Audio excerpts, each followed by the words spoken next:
Today, I'm busting out the Bintac Defender version 2.0 short barrel edition. This one is in 357, this one's in 457, and this one's in 50 caliber. The Bintac Defender is pretty unique. It comes with an air cylinder that looks almost like a shotgun shell with a barrel that screws into it once you charge it. On the back of this, it almost looks like a primer. When we take this apart, we have a burst disc in the end cap of the air cylinder. There's an O-ring on the end of the cylinder. When you screw these two together, that forms your air seal. If we take off the barrel, this is where we would manually load the ammo. When it comes to charging this with air, you unscrew the cap that the barrel threads into. That exposes this chamber with a new set of threads. We're supplied with a fill adapter, which now threads into the air cylinder, and we charge this up like any other PCP. This is charged to about 280 bar. Max pressure on this is about 344 bar, or 5,000 PSI. My compressor only goes up to 4,500. When we do chronograph and gel tests, we will need to keep that in mind because this is capable of a little bit more. Now that we filled, the cap goes back on so we can thread the barrel in. And remember, once you have this barrel with ammunition in it, in a charged cylinder, once you thread this in, do not put anything in front of this barrel unless you want it to be destroyed. The Bintac Defender 2 comes standard in yellow, but if you would like to have it painted, Bluegrass Big Bore will paint it for you. If you ever use this in a situation where you actually needed this to defend yourself, I'd prefer to have it yellow. If there was ever an instance where someone was trying to determine whether or not this is a real gun, I'm gonna go with the yellow one. Now we're gonna find out what the actual power would be on the receiving end of this at 4,500 PSI. The 357, the 457, and the 50 cal. We're gonna put these through a chronograph test, ballistics gel test, and just like the M50 video, I'll do breakdowns of the foot-pounds. Once we make it through those tests, I wanna take down a Texas Star.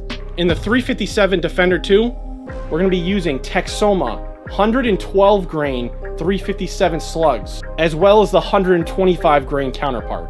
In 457, we're using Texoma Precision Pellet 155 grain slugs. For the 50 cal, I say this with great displeasure. We're gonna be using Seneca 336 grain 50 caliber slugs. I hate air venturi. If these jam in the gun, we're blaming the ammo, not the Defender. I've covered the basics of the AEA Defender version 2.0 short barrel edition. Let's get started. We're starting off with the 357 112 grain ammo. Now, I am expecting this to be pretty loud, so I am wearing ears. 351 feet per second. Let's see what the Texoma 125 grain rounds do. 327 feet per second. That one went a little bit farther. The 457 is up. We have two 155 grain rounds in this. Let's do both. 319 feet per second.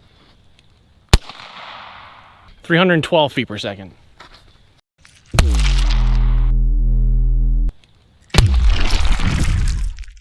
Those 457 rounds went the same distance as the 357. Time for the 50 cal. We had a failure in the first round. And a failure on the second. Unfortunately, with the 50 caliber, it doesn't look like the firing pins have enough power to properly pierce the burst discs. So unfortunately, we're not gonna see the results on that one.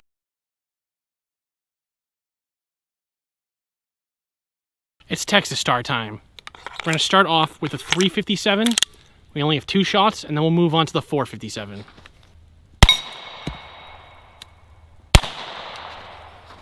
.457's turn.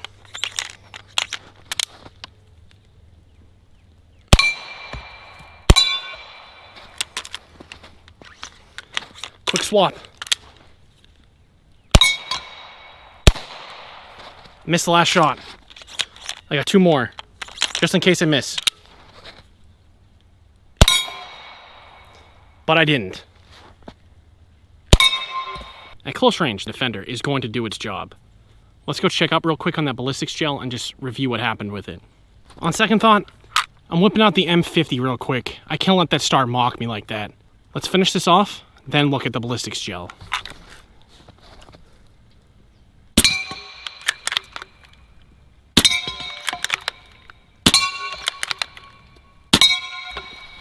much better with an optic on it.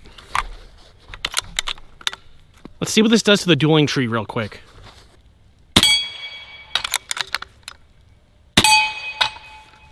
On that last shot, it was under 100 foot-pounds, and somehow a 22 can't even move that around like it just did.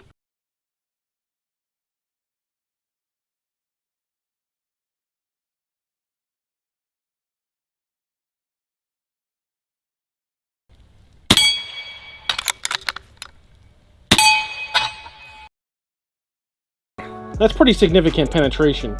If you were going to be using this in a defensive situation, you would not want to get hit by the defender.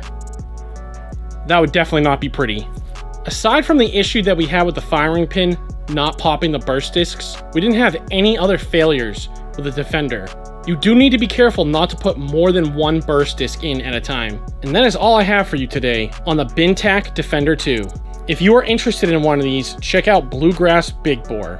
If you're interested in the slugs I used today, give Texoma Precision Pellet a visit. Okay? Alright, see ya.